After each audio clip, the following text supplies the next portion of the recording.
Hello, everybody. Welcome to another episode of the Dork Side of the Ring podcast. I'm your host, your purveyor of all things dorky within the scope of professional wrestling and sports entertainment. I am Grumm. I think I got the times on that right. They should have popped up here. But hey, good to see you. Good to have you. Glad you are here. I hope this is getting you good, whether you're listening on your favorite podcast app, and if you are, go ahead, leave a 5-star rating, maybe even a review if you're on Apple Podcasts. I appreciate that. Spotify also does the ratings. You could also be watching us on YouTube, or me, I should say, us, me. You could be watching me, listening to me as well on YouTube, youtube.com/@dorksideofthering. Leave a like, leave a comment, leave a or subscribe. I'm used to my Twitch thing of liking or following and whatnot. Like and subscribe. I appreciate it. I got a question. I figured out the question for today. I did it. I absolutely did it. I'm not at all looking at what we're talking about, but I do have a question. It's who is your favorite Nepo baby? Because we were talking about it last week. Who is your favorite Nepo baby? It could be in wrestling. It could be just in general. An actor or actress. I get maybe a politician. I guess nepotism runs wild in politics. I don't know. Fuck if I know. In terms of like lineage, anyways.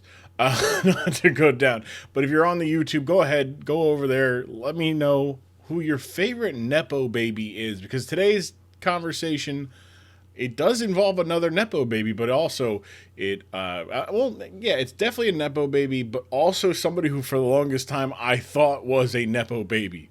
Because we're talking about the time that Dustin Rhodes and Bobby Roode, there you go. I always thought Bobby Roode and Rick Rude, or he was like related to Rick Rude somehow. Not the case. Either way, taking on each other at the first ever TNA Lockdown pay-per-view in a Prince of Darkness match. And, allergies are killing me, so that's why if you're looking on YouTube and you see me like grabbing my nose, that's why I'm trying not to leak snot all over the place on camera. That'd be great, especially on the nice Razor Ramon Bad Guys Last Forever shirt. That's for the YouTube, but I appreciate that. If you guys do all that stuff, that's what we're talking about today. I got Boom and Cornman. That's right, Boomdabah and Cornman. Speaking of which, Boomdabah is part of Team GG. They're raising money for St. Jude this year.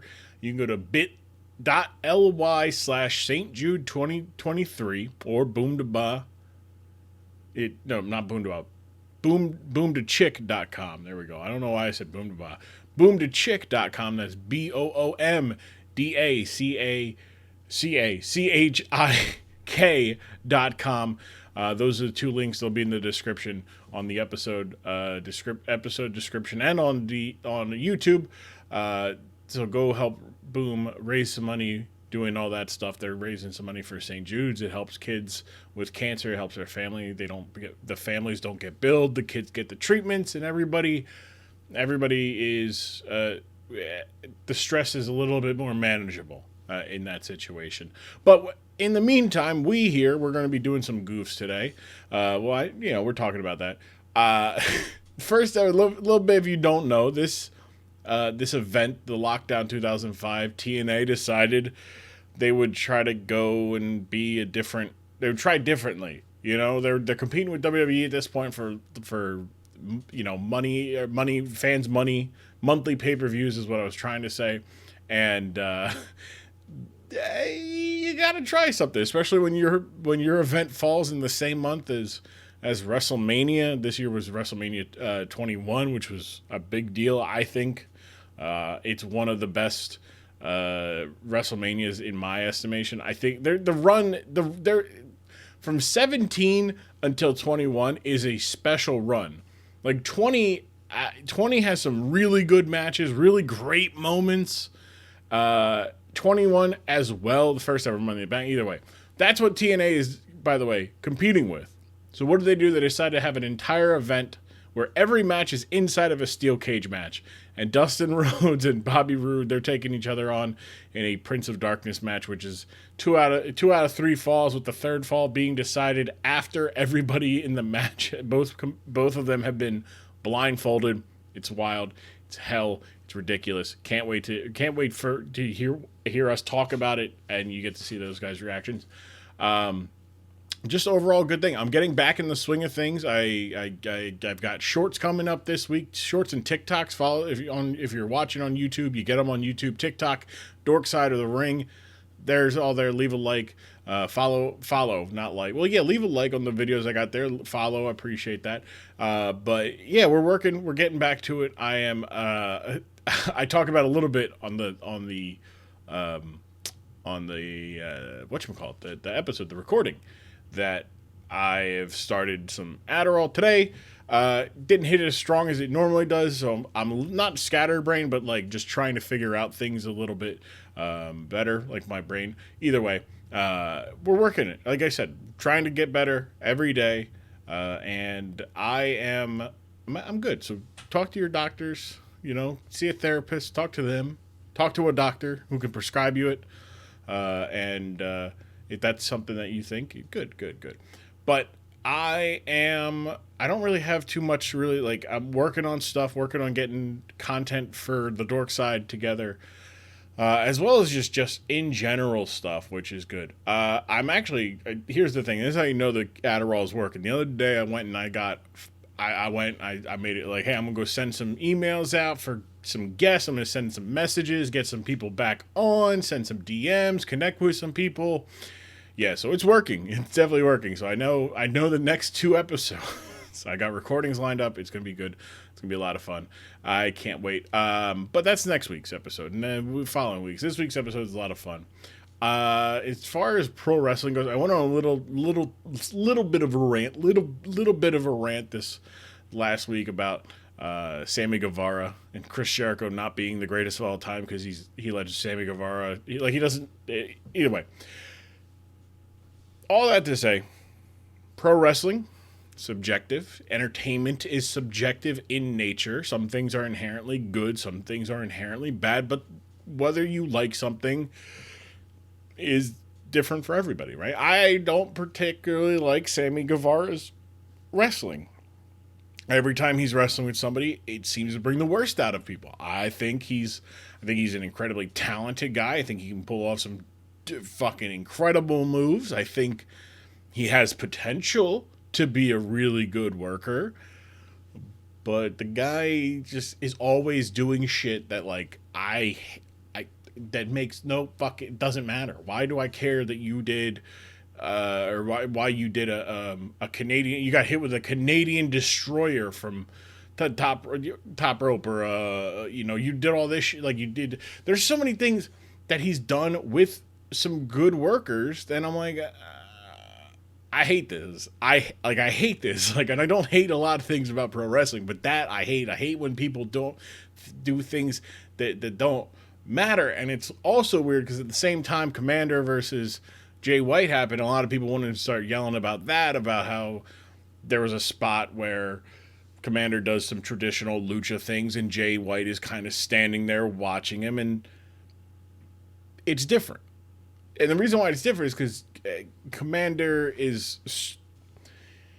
he's doing what he was raised doing, taught to do, coached to do, all this stuff, learned to do in Mexico, where the psychology of things is different, right? It's not so much working a hold, hey, like, tell a story, right?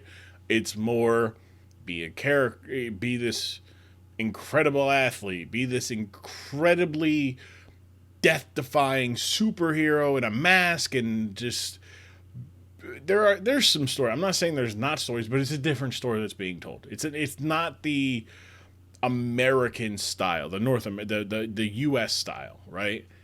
Lucha Libre is much different, much as how Japanese style is more of a fighting spirit, the warrior. It's I forget who did. Somebody described it as the masculinity on display for an old match. I forget which one it was off the top of my head, but the psychology in those arenas are different than what you see in American pro wrestling.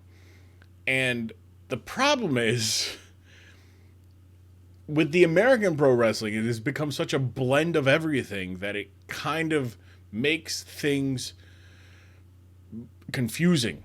And I think I should do like a longer thing on this, but like the American style is not distinct one way or the other, but because of that, there are things about American pro wrestling that stand out as bad.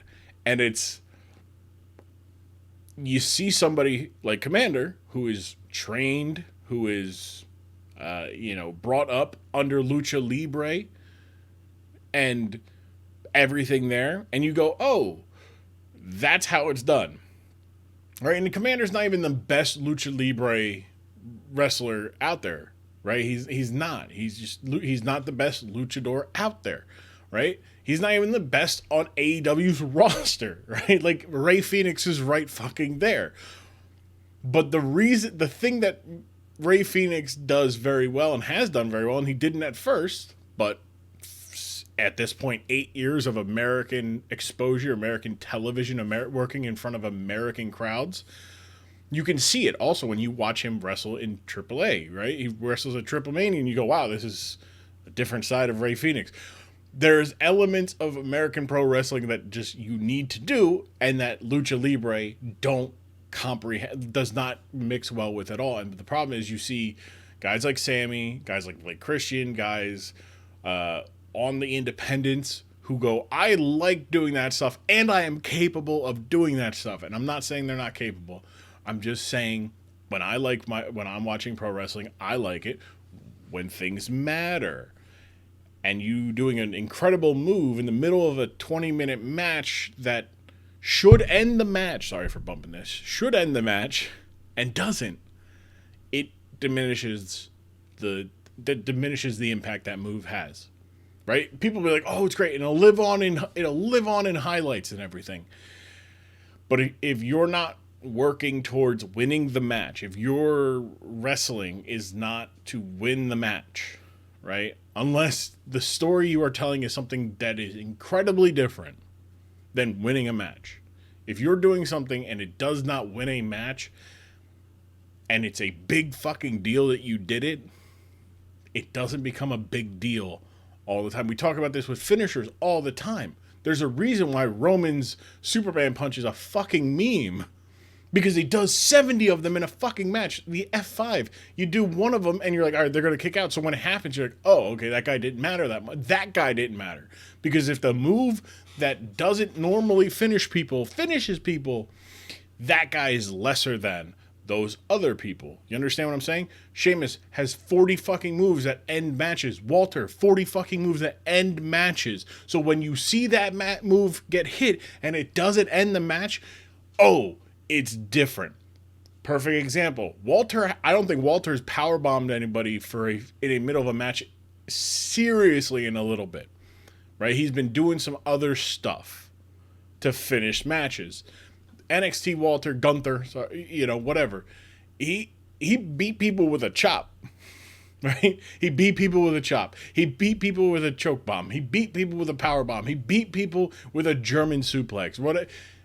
Those things matter because he made them matter. And my whole thing is, if you do moves and they don't finish and they're supposed to, you see something the level of the fucking Canadian destroyer that Jungle Boy pulled with Sammy, right? That should have finished the match. I fucking hated it. The drop kick that Sammy sent Jungle Boy into the fucking crowd with should have ended the match. It didn't end the match. So why are they in there? That's all my whole thing. That's my rant. That was my rant. I think I got my point across. If not, let me know in the comments below. What do you think about wrestling moves that don't finish matches but have the kind of impact that should end matches? Let me know what you think in the comments below on YouTube and on Twitter at DorksideRing and at I am Grumm. That's for me individually. I appreciate it. But enough about me, enough about my takes on pro wrestling. Let's get to why we're all here. The Prince of Darkness match. Myself, Boomdabah, and Cornman talking about the match from Lockdown 2005 here on the Dork Side of the Ring podcast. We gotta redo everything. The whole thing? The whole thing. I just got the hey, like your your recording stopped. And I'm like, what do you mean it stopped? Oh, yeah. So yes. Right. My OBS crashed there for a second, but hey, you know what? It's okay. Because it's just a warm up. It was just exactly. We're just just shake the rust off. Yeah, we got through the layup line. We're good. We're good to go. We're ready to go. Are you drinking? What are you drinking, Boom? I got a protein shake. Oh, did you post-workout protein or pre-workout protein? Oh no, or meal substitute protein. That one. Okay. I think. I don't know. Listen, I know it's not pre-workout because I took that before my workout. Okay. But if it's post, I'm having it way too late. So hopefully it's meal supplement. That's a good call. My doctor would be proud of you. My doctor is very big on not eating a meat, like not eating before, like after 10, but then also not having like a full-blown like dinner after like 7. And I was like, but what if I go to sleep at 1? He goes, you should go to sleep sooner. And I was like, what if I... Yeah, right. He goes, what time do you wake up? Like, what time do you have to go to work? He goes, I told him 8. And he's like, all right, well, you need to go to sleep by no later than 11. I was like, what? I live 10 minutes from work now. Like, I can wake up at 7:30 and be there by 7:50. It's great if I really wanted to. But no, I take my time. So I wake up at 7:30. I get there by 8. I saw you shaking. I'm like, what's in the drink? We finished because I have like 2 or 3 of them from like the various Twitch cons I've gone to, and my mom's taking them because she started getting in on the shaker drink replacing meal thing for a while, and then she stopped doing it and replaced them to make mixed drinks for a little bit. So she put multi-purpose. Yeah, and I was like, but you're shaking up soda. That doesn't make sense. She goes, it's fine. I was like, is it? Is it? I'm not quite sure. It doesn't have to make sense. No. Also, don't question your mothers. People, don't do it. They know best. And even if they don't know best, you don't tell them they know best. They don't. Sure, that's normally it's safe to go. Mm-hmm. We're here on the Dork side of the ring. That's a good replacement for a cold open. Attempt number Second 2. Cold open. Slightly warmer open. Yeah, it's slightly warmer, but also warm open. I think it was better because we had the. I just kind of was like, oh, I guess that'll be the cold open. No, this is a good cold open. Talking about shaker meals and everything. We're here, episode 86. It's going to be a fun one. We've got my guests with me. If you're looking at it to my right, maybe, I don't know, to the side of me is Boomdabah. Hello, Boom. Hello. And underneath us, holding us up, propping us up. Power bottom corn. Cornman. I made that joke earlier, but the recording stopped, so now I have to make it again. Yeah, you know what? Make sure it gets in. They're not going to see the cornception either, so that's the. No. Oh well, here we go. We can. Yeah. Hello. Run everything back twice. Yeah. If it's a good bit, you run it into the ground, and then you run it a little bit more. Good episodes on deck. Good episodes between the two of you. This is both of your third time on the podcast. Boom. Yeah, I was here 15 and 44. Whoa. Crazy that I know that, right? Look. That's why Boom is one of the greatest guests of all times. Remembers, comes prepared, says, "I don't need you to send me a packet for the episode. I got a packet." Yeah, he knows the lore. Yeah, he knows the lore. A real dorksider. Yeah. Do my best. Yeah, episode 15 with Music Chick doing the Isaac Yankum DDS, the evil doctor, and 44, like Boom said, with Purple talking about the Booty Man, which that episode, it haunts me to this day. Although I did use that because it was one of the first episodes where I recorded with my camera on, even though I didn't use the thing, and I just all right, let me figure out how to use, how to frame these for video. So thank you for that, Boom. You're welcome. It haunts me though to this day that Purple just couldn't get over the Booty Man's trunks. He goes, I couldn't tell if his ass was out. I said, well, he is the Booty Man. He is the Booty Man. And on the other side of like I said, underneath, Cornman, previous two episodes, episode 68 for the one shy of the sex number with Diabetes, the good housekeeping, and episode what did I say? 40. What did I? 42. 42. So yeah, Yeah. wow, look at that. You guys were kind of close. You almost back to back. I think that's the closest I've had in terms of guests from previous episodes. That's pretty good.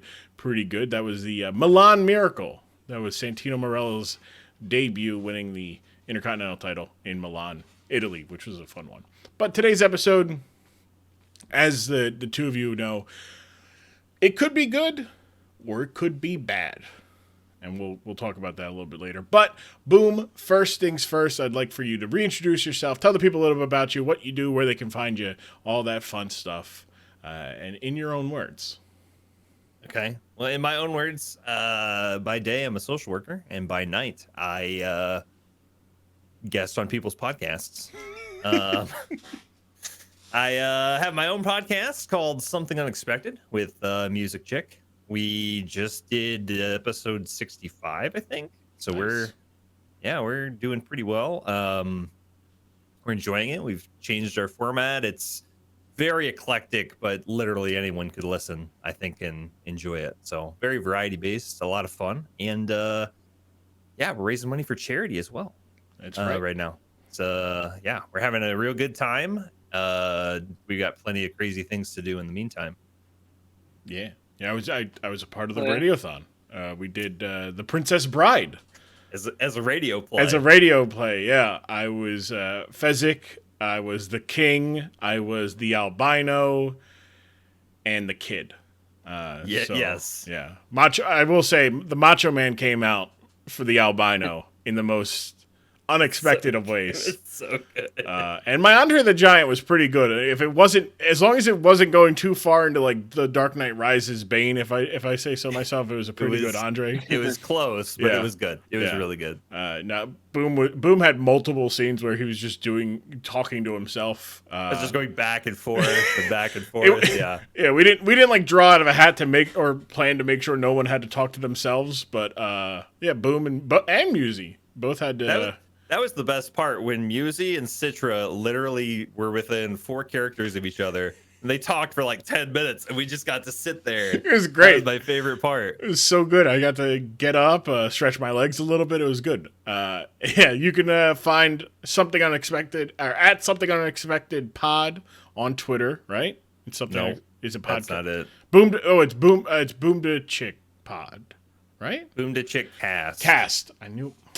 It's okay. It's weird. Pod would have made more sense. Yeah, it's okay. Now that you say it, but we That's- went at Boom to Chick Cast. It works, yeah. And Something Unexpected wherever you get your podcasts. And then you're raising money for St. Jude as a part of Team GG. Correct. You can find the link at bit.ly/St. Jude 2023. Correct. I remember all that off the top of my head. That's how good at retaining information I am now. It's great. Big old brain I got. You're good. Appreciate it. No problem. Go find that. You'll see a link in the description as well of the podcast, both on YouTube and the podcast platform. So click on that. Go help Team GG raise some money. What are you guys sitting at right now? Last I looked, we're just over $1,250 as a team. Nice. Which we set out to raise $500 this year. So everything is gravy. If you are considering donating, the quick plug is that St. Jude doesn't give a bill to their families. So when we donate, it goes straight to the kids, and it's tax deductible, and it makes sure that those parents don't have to pay for treatment, food, lodging. I don't know. I've supported them for 8 years now, and I get to actually go down there this year. Hey! and meet kids here in a week. So I'm very excited about Nice. that too. Great cause to support. Perfect. So this episode will come out next week, so that'll be perfectly timed. Perfect. You can tell Love it. tell all the people at St. Jude's about the Dork Side of the Ring. You don't have to. I'm doing a bit. I would tell Just everybody. take their phones, rate the podcast 5 stars. Yeah. You know exactly. Don't tell them. Just do it Yeah. on their behalf, and I'd appreciate. Yeah. All We right. here at the Dork Side of the Ring, with the team of me, myself, and and Macho Grumm, would appreciate that. Corn. Do you think that Wait, this good. is a safe for kids podcast? No. I didn't think so. But either, there's adults there.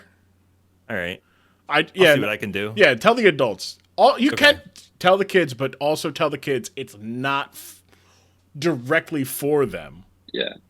but it's for them. But it is for them. Like, what kind of kid doesn't like to talk about pro wrestling? I loved it. That makes sense. Kids can have a little dork side as a treat. They are, yes, yeah, they are children after all. So they, you know, as a treat, they can have half an episode a week. They can get the intro, the cold open, and find out who the guests are. And then when they get older, they can watch. They can go on. Yeah. Got it. Yeah. All right. As long as you eat your vegetables, you have to eat your vegetables. That's right. This is where listen to Cornman. Cornman, it's Cornman MD, medical doctor. He's not the doctor I was talking about earlier. He's not my doctor, but he is a medically trained doctorate person. Soon, I think you just It's true. I'll graduate in November. Technically, I won't be an MD. I'll be a DC. I'm going to be a doctor of chiropractic. You're going to be a defensive coordinator. Yeah. Oh, nice. For the Philadelphia Eagles, actually, this next year. Yeah. Okay. Cool. I'm excited. Yeah. Welcome. You can't do anywhere. Just don't piss down your leg like Rich Gannon did. All right. We're gonna do our best. So you know what? Just don't say we're gonna gut them in your Mercedes in your G-Wagon, just driving down Broad Street. But RHL chiropractic, that's good. Yeah, that is a field that I need to get myself checked out in, because I can feel my bones just being like, hey, we're just like a Jenga block. Just if we get you aligned, you'll be nice and sturdy. Absolutely.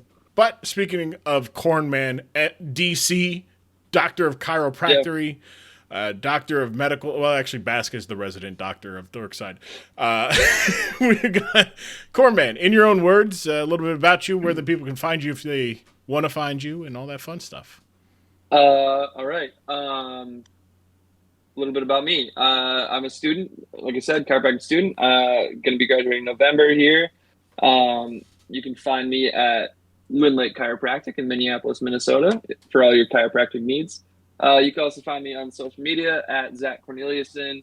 That spelling is going to be handled in whatever episode description Grumm has for you. I'm not going to attempt to do that over audio. But yeah, you can follow me. I don't really tweet a whole lot or post a whole lot on social media, but you can follow me, see what I'm up to. That's good. That's the good stuff right there. I just copy and paste it. I can't. So I can remember. I know how to spell Boomdabah's Twitter. It's an onomatopoeia in my brain, but I know Cornman is Zach Corn, and then I just go. Mm-hmm. You don't have to know anymore. I just grab it. Yeah. The branding. That's why I shorted down. Cornman. Yeah. That's smart. You're gonna be the chiropractor. Cornopractor. There we go. Ooh, that's a good one. I like that. There we go. I was trying to figure out the branding for you when you go big time and get your own practice and your own building in a a mini mall. Next to just a field of corn. In the middle of a corn maze, you have to successfully traverse the maze to actually come see me for an appointment. If you build, it's horrible. The ADA is breathing down my neck. It is not handicap accessible whatsoever. I'm dodging several lawsuits. So I always wonder what was at the center of a corn maze. I've always been afraid of going into a corn maze. Now I know it's a chiropractor. All this time, I could have been walking around with an aligned skeleton and be fine and ready and whatnot. Meanwhile, I'm losing so much money. I haven't seen a patient. Do you do better after the harvest? Harvest is honestly like, that's peak season right there. But winter is terrible. You can actually, I'm standing out there by myself. You can see me. There's no corn. It's just me in the field. Wait, you don't have a building? You stand out there? No. It's like a tent. It's like a gazebo, like a portable gazebo. I was envisioning this like small office in the center of it. This is like a medical tent. Not even. Do you have a table? Oh yeah. Okay. Yeah. I was gonna say, like, hopefully you have the essentials, which is a table and you, like, at the very bare minimum. Are you guys cash only then? Yeah. I tried to get the insurance, the compliance officers out there, and they were not happy about my situation. I told them repeatedly that this was a great idea. They were not having it. Like, county fairs would be so much cooler if there was like a doctor at the center of every court that was giving out free healthcare. Like, you imagine that people honestly, they need it. They would just county fairs need it, right? Like, you're like, all right, look, at the center of the corn maze is a doctor in some medical field. You have to find out to go in, but when you go in and find out, don't tell anybody. Like, you got to keep it a secret. You go in there and it's a plastic surgeon. You're like, well, while I'm here, you might as well, help me out here. Help me, give me a little Botox. Yeah, exactly. Try and get rid of these crow's feet. Thanks. I got my BBL and a corn maze. Yeah, but can you imagine the one guy comes out and he's like proctologist.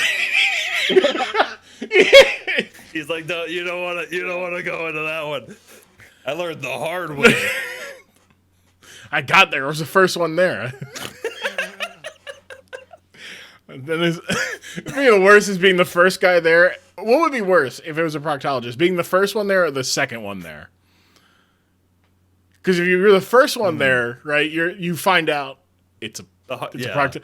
But if you're the second one there, presumably you're walking in on the exam to find. That's how you find out what it is. Yeah, I was thinking that you were taking that a different route. I was like, the guy definitely wears gloves, or at least sanitizes. Yeah, no, like you're not getting sloppy seconds of no. I absolutely think he was going there for a no. second. I have class. Okay. Thank you very much. Okay. Yeah. Clearly, I respect proctologists. I know one. He was a booty doctor. And he's just like, that's what I do. I check the booties, and I was like, it's an interesting way to explain your job, but okay, yeah. You can find Cornman at your local traveling corn mazes at your county fair. He might be there. For me. They know who I am. Yeah, ask for the Cornman. Yep. They'll know. Yeah, they'll know. Also, Boomdabah, fun fact about Corn lost his fantasy football league last year. Was it last year? Yes. Not this last season that just concluded, the year prior. 2022. And had to do a stand-up set as a result of losing. Oh. I did have to do that. It was good. It was good. But it was that. Okay. It was good. It wasn't the worst thing I'd heard. Well, at that thing. You're oh, that night, okay. There were some deeply unfunny people there. I tell you what. Talking about deeply unfunny. Me and Katie went to see Napoleon Dynamite. John Hader, Efren Ramirez, and John Geis do this traveling show where they show the movie and then they do like a Q&A afterwards. And this lady is like talking about like, oh, I loved Napoleon, Pedro, I had a friend like Pedro, and Uncle Rico, my husband had the same kind of van as you, and it was real attractive. And it was like, oh, ha, ha, ha, ha, ha, ha. And she goes, and then John Heder goes, yeah, it's a real predatory van. Like the Uncle Rico's van from Napoleon Dynamite is very off-putting. And she's like, yeah, he robbed the cradle. And I'm like, oh, why are you telling us this? And she's like, I was like 4, he was 25. And it's like, wait. And they're just like, I think you're trying to do a bit way too far with the bit. Way too far. Like, you could have done the bit of like, I was 16, he was 18, something like that. That was way too far. And I'm sitting there behind her, like 3 or 4 people. I'm like, what the fuck is wrong with you? Like, you couldn't waterboard that information out of me. Like, No, absolutely not. You're over here willingly volunteering that to the cast, to part of the cast of Napoleon Dynamite. Absolutely wild. But yeah, that's unfunny. Like categorically unfunny. Yeah. But yeah, it was good. The footage has been lost. No one has it as they should. But for those who saw it, it was a moment. I felt like bringing that up to make Cornman announce his North American tour of cracking jokes and bones. Yep. In talks with Netflix for a special. As soon as they email me back, one of these days they will return a phone call. Make sure they don't live stream it. They just put it up, no live stream, and everything will be fine. Yep. So while we're on the topic of Corn, you've talked about your history of hating professional wrestling because it is a disgrace to the amateur wrestling form. Preach. There are evil people who, make a mockery of what is one of the oldest sports of combat in the world, in the history of the world. True. One of the first Olympic sports. But you have had multiple but we're here. You've had multiple good times watching the pro wrestling and whatnot. So, would you like to recant your statements about how wrestling is evil or pro wrestling is evil, and that there are more than amateur wrestling is good, but so is pro wrestling? No, fuck pro wrestling. Oh fuck! I forgot to get that on microphone. Hold on. You want to say that again? I was like. It said fuck pro wrestling. Okay, all right. He said fuck pro wrestling. All right, we're getting you out of the paint, pal. We're getting you out of here. Taking some notes. This is my heel turn. This is what it is called my heel turn. Look at that. This man says fuck pro wrestling, but then also uses the terminology. He's one of us, pal. He's one of us, pals. One of us. One of us. Speaking of one of us, boom. On Thursday when we did the radiothon. Yes. You told me that you had consumed copious amounts of professional wrestling in recent times. Now, obviously, yes, WrestleMania was a couple weeks ago. That's 2 nights. Yep. But when I said, oh, yeah, WrestleMania, that was about 8 hours, you were like, well, I did a little bit more. So, as somebody who may or may not have been reintroduced to pro wrestling from being on the podcast and hearing people talk about things and then also just being like, oh, this is good shit. Let me watch this stuff. How's pro wrestling? It's great. That's right. You hear that, Cornman? You hear that? Great. Since the last time I was on this podcast, yes, I have consumed a whopping 12 hours of pro wrestling. That's more than some people. Plus what we watched with you probably on ours. Yes. So 12 and a half. 12 and a half, yeah. I watched Royal Rumble. That's good. I've watched half of a SmackDown Friday night. Okay. Just a random one because it was still on Fox. And then WrestleMania. Both nights? Both nights. That's good. I got a message from Boom right before that during that week. And he was like, gotta know. Roman Reigns or Cody. I'm glad my heart won. But I have thoughts on the current scene, let even though I know nothing. They're the best thoughts. You know more than the people who claim to know about pro wrestling. You think so? Yes, I do. Oh, I know so. Okay. I know so. I am ready to watch the bloodline crumble. Correct. I am ready to see. I really could give two hoots about who takes down Roman Reigns. I was ready for Cody to take him down. I thought he had a good, nice, family lineage story behind him. Mm-hmm. I was like, oh yeah, this is good enough for me. The person who knows literally nothing. I was like, it makes sense to me. Sure. Correct.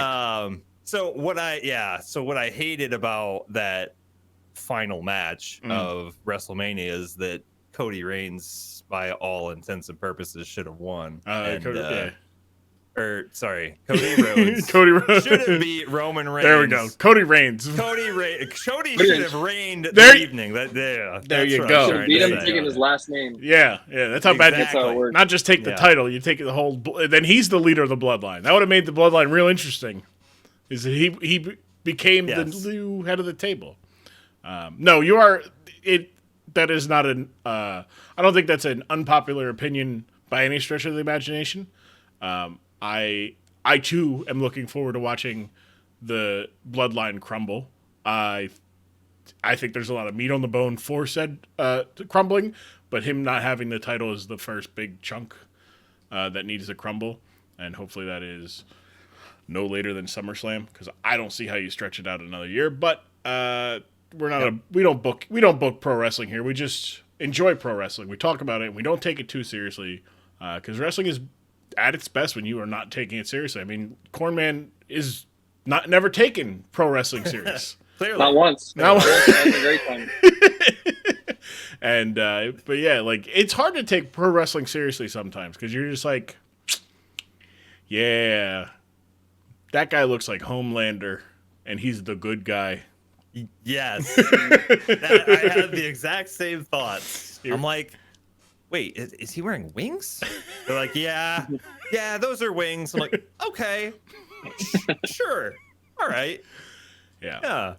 Only in pro wrestling can you see on the same event. Can you see a guy who is 7 feet 6 inches, 490 pounds, like wrestle, and then on the very same event see a guy who's like 5'5" wrestle, and you're just like, no, this makes sense. Yeah, this works. Yeah, no one needs to think about they exist in the same realm of compatibility. Like, don't need it. Same species, by the way. Yeah. That is true. You see Omos and you're like, man, they can make people big as shit. God damn. He is a large human, because it's not just like, but he's also not like fat. Like, he's just physically large. Just massive. It's a huge human being. Very toned. Yeah, and also just a generally likable guy, which is fun, because I love making people who think because he sucks, they're like, I don't want to root for him because he's bad at wrestling. And I'm like, you're going to like this guy, I can guarantee it. I get all Men's Warehouse. Like, you're going to like the way he acts, I guarantee it. But yeah, no, like it's just, wrestling is supposed to be, the whole thing is suspend disbelief, and it's hard to, sometimes it's hard. Sometimes you're like, this doesn't make sense, but that's what we're here for. Today's topic revolves around some suspension of disbelief. But before we get there, I actually have to have some contextual questions. So we'll start with Boom. I really should send them before. I used to, but not. I was like, it doesn't need to do that. Boom, on the spot. Yeah. Mm-hmm. Where is the worst place you could imagine being blindfolded? Like, geographically?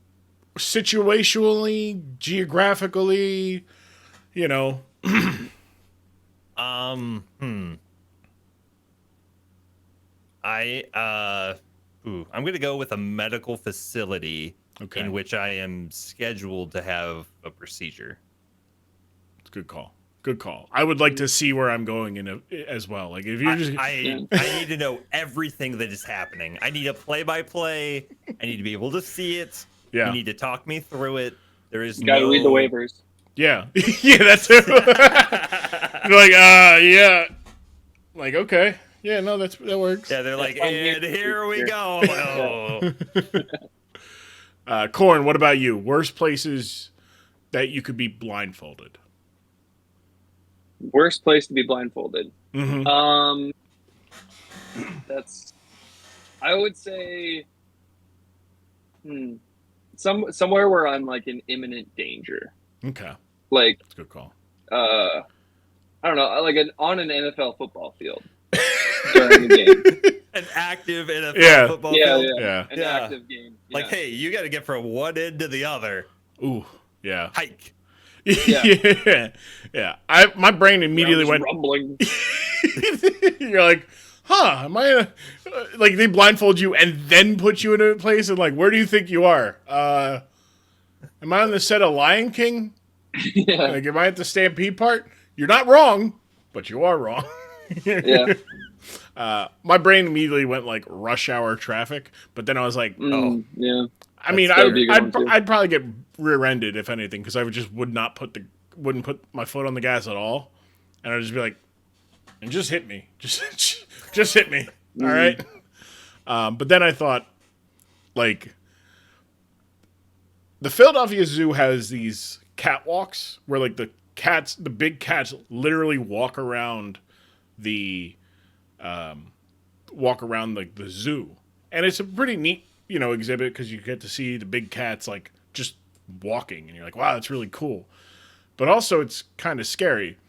But Yeah. there's a place where the gorillas and the ape house, I don't know why I'm still holding the microphone, is like within like 5 feet of one of the tunnels, like one of the tubes. And I always wonder if the apes escaped and would they break that and then free out the big cats, and then the real trouble comes because you're like, oh great, like tigers, lions, and gorillas, oh my. Planet of the Apes style. Yeah, right? But just in general, I would never want to be inside of a gorilla enclosure blindfolded. See, as soon as you started talking, I thought about it. I was going to change my answer, just like the Amazon rainforest. Because you can hear everything still. Literally anything I touch could kill me. Mm-hmm.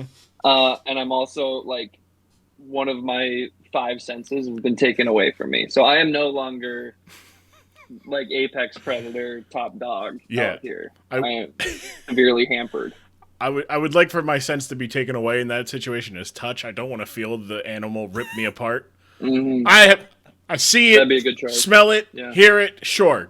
I don't want to feel it. Like, but yeah, no, being blindfolded in like the rainforest is because you hear everything and every like it'd be terrifying. You're already paranoid enough from the thought of it, of like you're in that you're looking around to see what's there. You can't see now, and you hear a crack, and you're like, oh no. No. Twig snaps behind you. I shit my pants immediately. No, that's a good one. That's a fetal position. You just get low, and you just hope. You just hope that nothing finds you for 12 hours. Yeah, that's probably not a no. I mean, if you make 12 hours, I think that's a win. That wherever I end up going in the afterlife, that's where I'm putting that right on the chest. Like, survive 12 hours in the Amazon blindfold, and all I got was a ticket to this place. We're just like, why? Why did you do that? I thought it'd be fun. I lost my fantasy football league.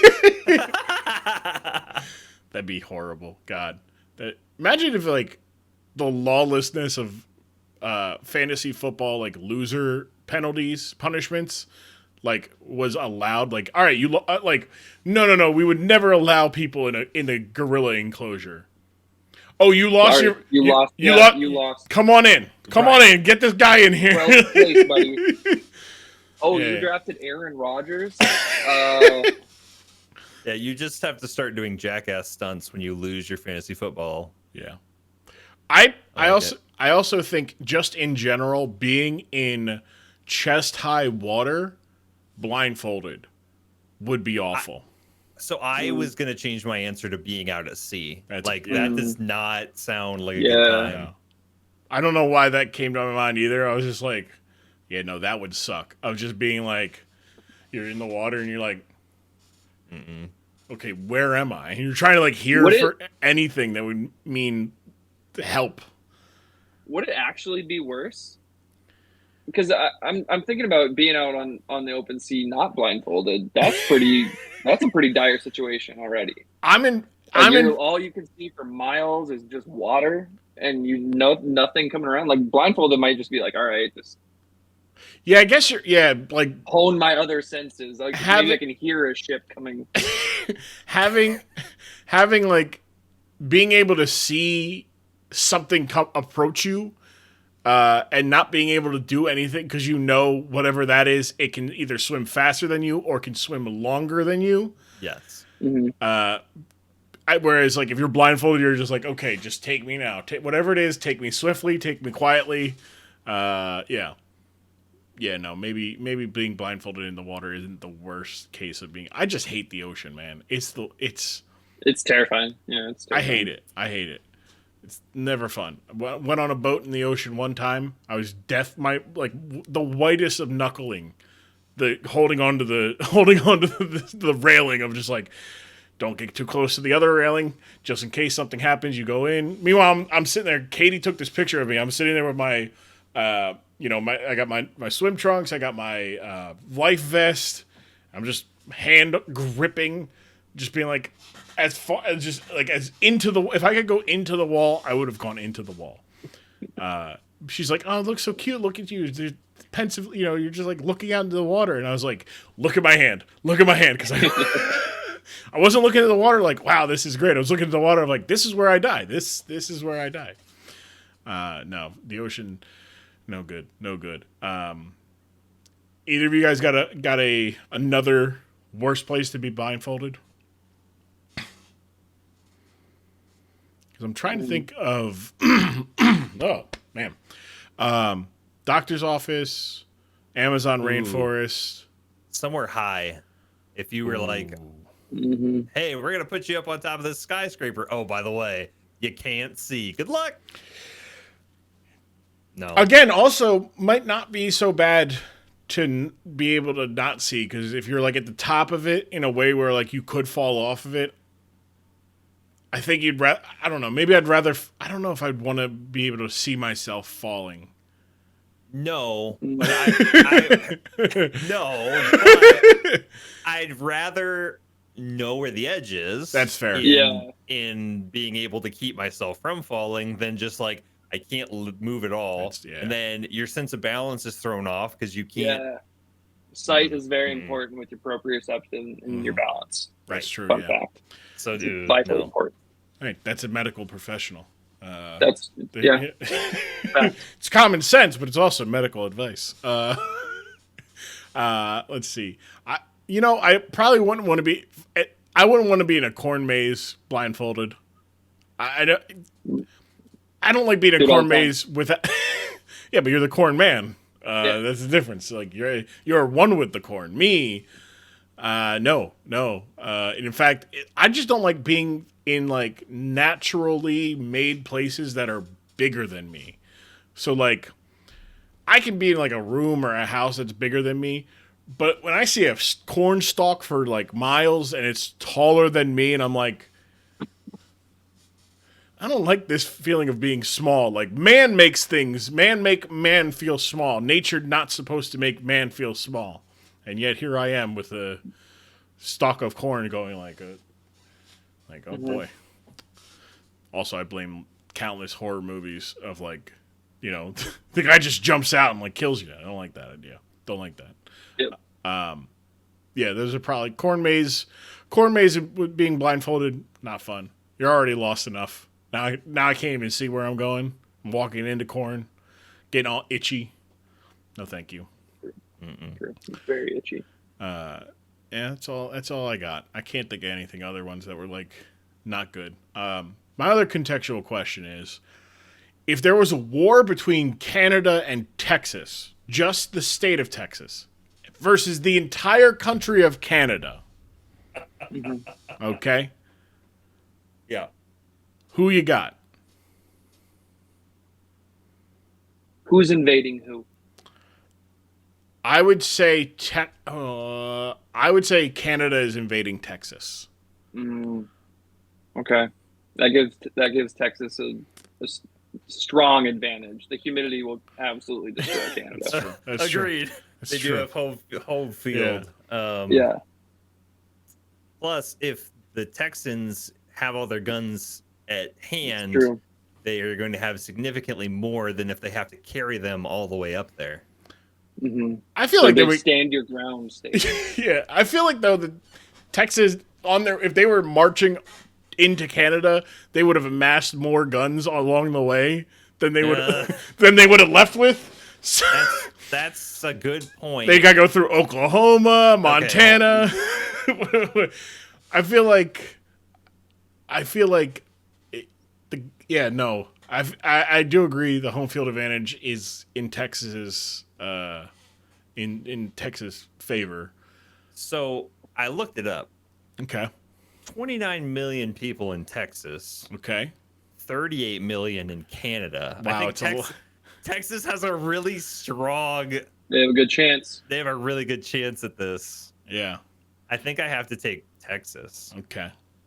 In defense of their own state, I would take Texas, and I don't even think it's really that close. I think it's like pretty handedly Texas. Texas in 5. If the shoe were on the other foot and Yeah. Texas was invading Canada, that is like Texas is big. Canada is so big, and you have to go to so many places to get all the Canadians. Like you have to spread yourselves thin. Yeah, it's true. They can always just go north, and they're gonna have the home field advantage by going like up into the Yukon. Exactly. There's retreat. nothing up there but bears. The bears are gonna kill the Texans, and then the Canadians will just sweep them up.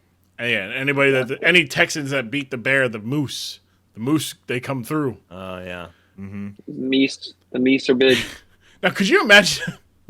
There's like, I'm thinking of like them coming in fleets of like divisions.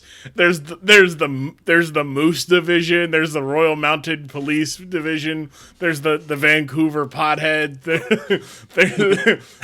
There's the highly stressed by the economics like standing of Toronto. They're like, look. Yeah.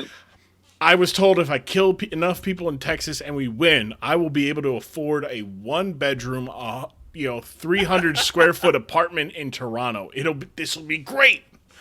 Yeah. Like, meanwhile, Texas is like, I just want the windmills to not freeze. Thanks. Can my power grid not die in the summer and the winter? That would be great. Oh man. You get Texas trying to invade Canadian snow. It is game over. Oh yeah, It's absolutely game over. What is this? Is this cocaine? They got cocaine here. They're stopping in North Dakota. They aren't even making it. They're not gonna make it. That's a good point. Or they're not even They're gonna kill. They're gonna kill the 45 people who live in North Dakota and like, yep, we did it. We beat Canada. Yeah. Good enough. Somebody's be like, wait, guys, we didn't. This is Fargo, North Dakota. No, it's Fargo, Canada. Northern Department of Canada. That's Fargo. That's as far as I go. I'll tell you that much.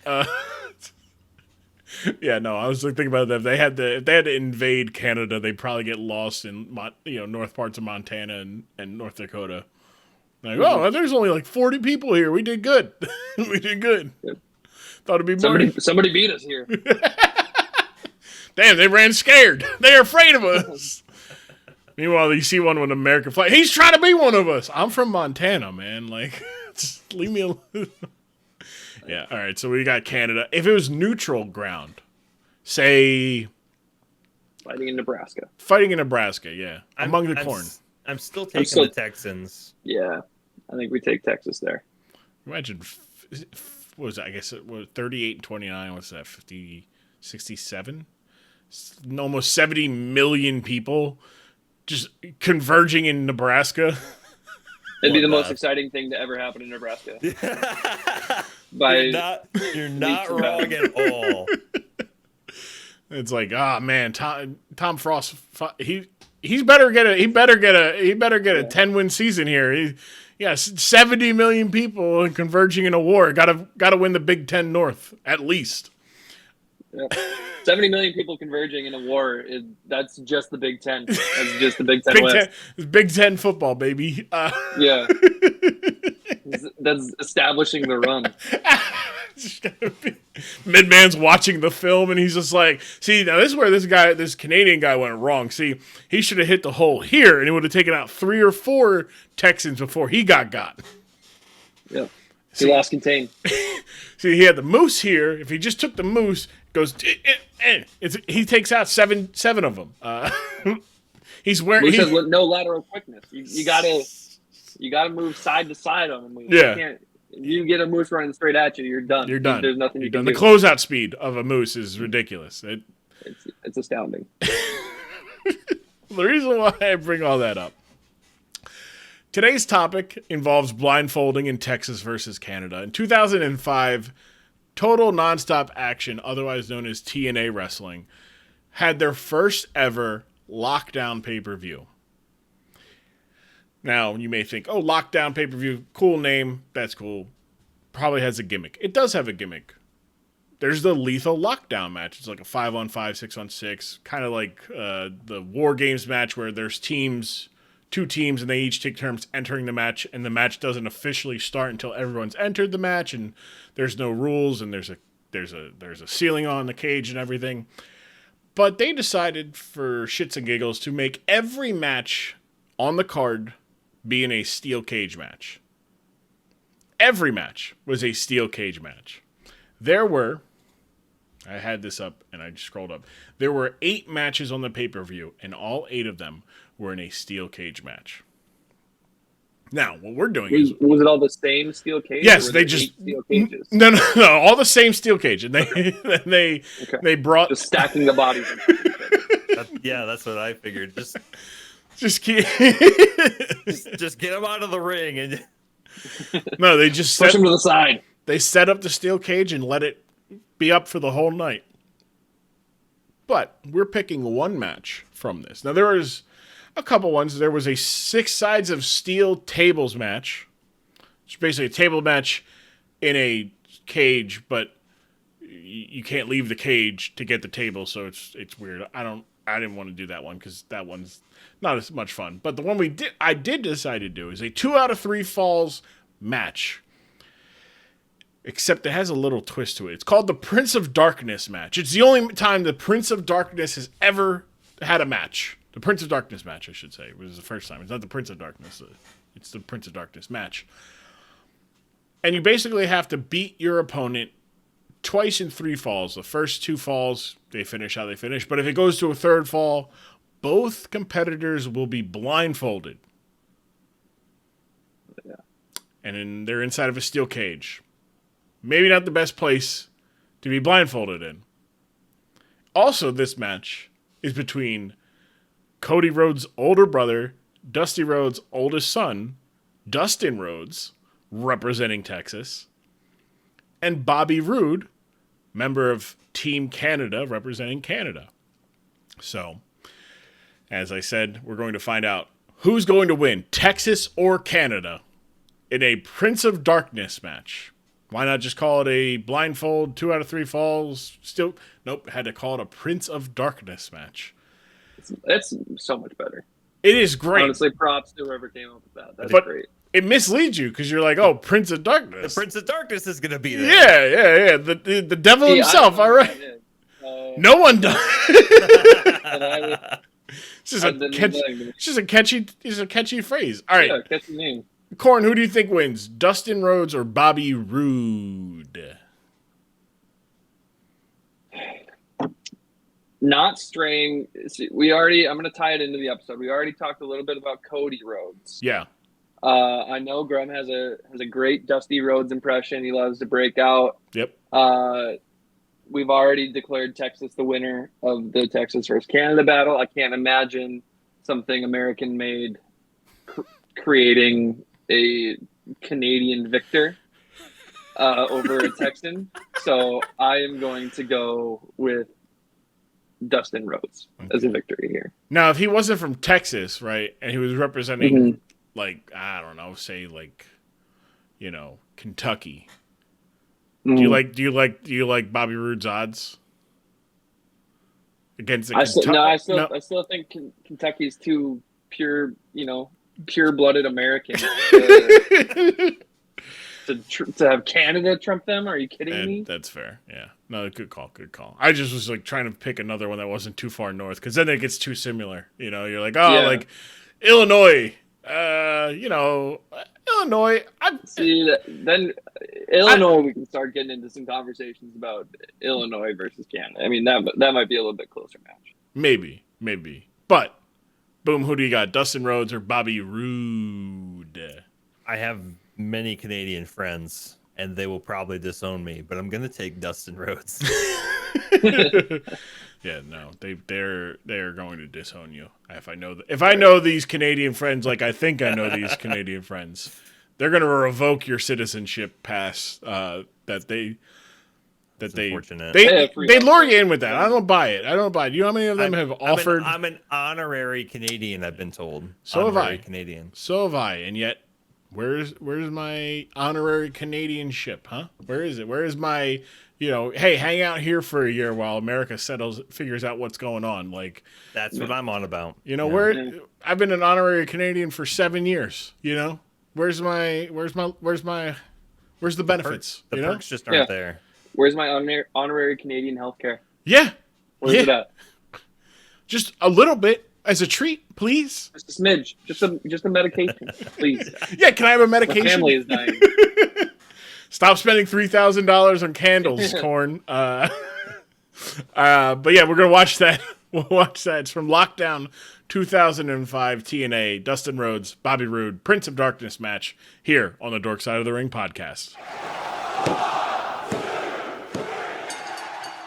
Hey everybody, just taking a moment here to tell you about what we got going on at the Patreon, support.grumm.tv, where you can get all of your nice Dork Side content early and definitely ad free for this stuff. But you get early and exclusive content. That's what I meant to say. Early and exclusive content over on support.grumm.tv. I'm talking about early episodes, early TikToks, early videos. You got the Sami Zayn, if you haven't seen that yet, go watch that on YouTube. The Sami Zayn, a hero he didn't know he needed. That was early. You got that a full 48 hours early, and a version that was supposed to go up. You've got the watch-alongs, like the first ever Buried Alive match with AJ Babyboy and Connor Lane and myself, watching that from the 1996 Buried Alive in your house. All that and more on the support.grumm.tv. That's the Patreon. I appreciate it. For as low as $1, you become a patron, and it goes up. There's $5, $10, and $25 tiers. $25 tiers get exclusive episodes that you don't get anywhere else. You don't get them. They don't hit the main feed. It's full-on watch-along. It's great stuff, good stuff, and you also get to make a demand of me doing a voice with my macho man. Oh yeah, go over there, go to support.grumm.tv. Yeah. Or you can ask for my Dusty Rhodes impression, baby, and you can tell me, take the American dream, baby, and you can have him do all you want to do. That's right, baby. My Dusty's a little rusty there, I think. Either way, look, I appreciate it. Thank you guys so much for your continued support on support.grumm.tv. That's the Patreon. One more time. Just need to get it out there. Also, your continued free support. It doesn't cost you anything. On Twitter, Instagram, at DorksideRing, at IamGrumm, TikTok, YouTube, Dorkside of the Ring.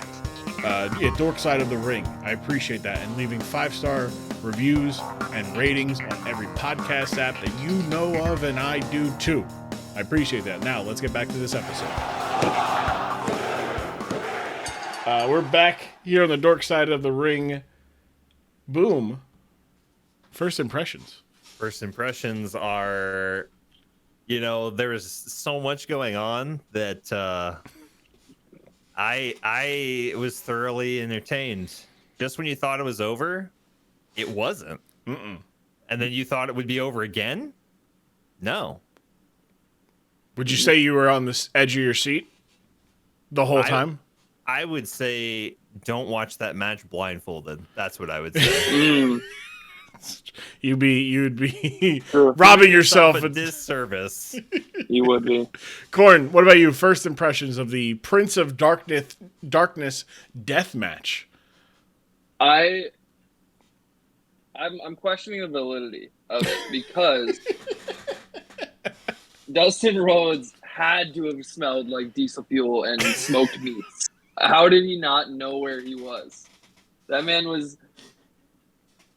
wildly Texan. He had to reek of Texas.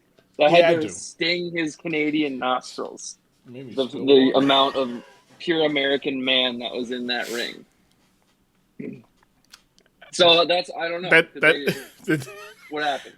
I feel like, Boom, if you had to describe what you think Dustin Rhodes smelled like, we have diesel fuel and what was it? Corn? Smoked meats. Smoked meats. Yeah. I would agree. Yeah. Maybe add just a touch of whiskey and a little bit of cigarette smoke. Yeah. Mm-hmm. The cigarette smoke would be a strong. Yeah, that's strong stagnant. Like Yeah. like you can definitely tell like somebody's car who has been a smoker's car, but they haven't smoked in it in a while, but it's just hanging there. It's there. Yeah. It's always there. Yes. Yeah. Yeah, that's a good thing. Stuck in the fabric. What do you think Bobby Roode smelled like? Maple syrup. Yeah. Yeah. Pine. Yeah. And sweat because he didn't wear literally any clothes. No. No. He came prepared to wrestle a wrestling match, not a Prince of Darkness death match. It's true. Dustin Rhodes came out. Can we talk about that jacket? I know Boom wants to talk about that jacket because Boom. What's going on with this jacket he's wearing? That man did not spare any expense on leather whatsoever. It's true. Leather hat. Here, it all comes down to the pants. All right, the pants were the main event in that 20 minutes, and so he needed a jacket that was gonna complement the pants. More shiny leather. Yes, and more flames. That's complementary pieces. Just adding Was they flames, more of the things. I thought it did. Oh, was it not flames? They didn't look very flamey. They looked very tribal armband tattoo. Like it looked like he saw somebody's arm at the gym and was like, "Brother, that's a good design." It's pretty sick, man. Can I put that on my leather pants? I got these new leather pants. I want them wrestling them.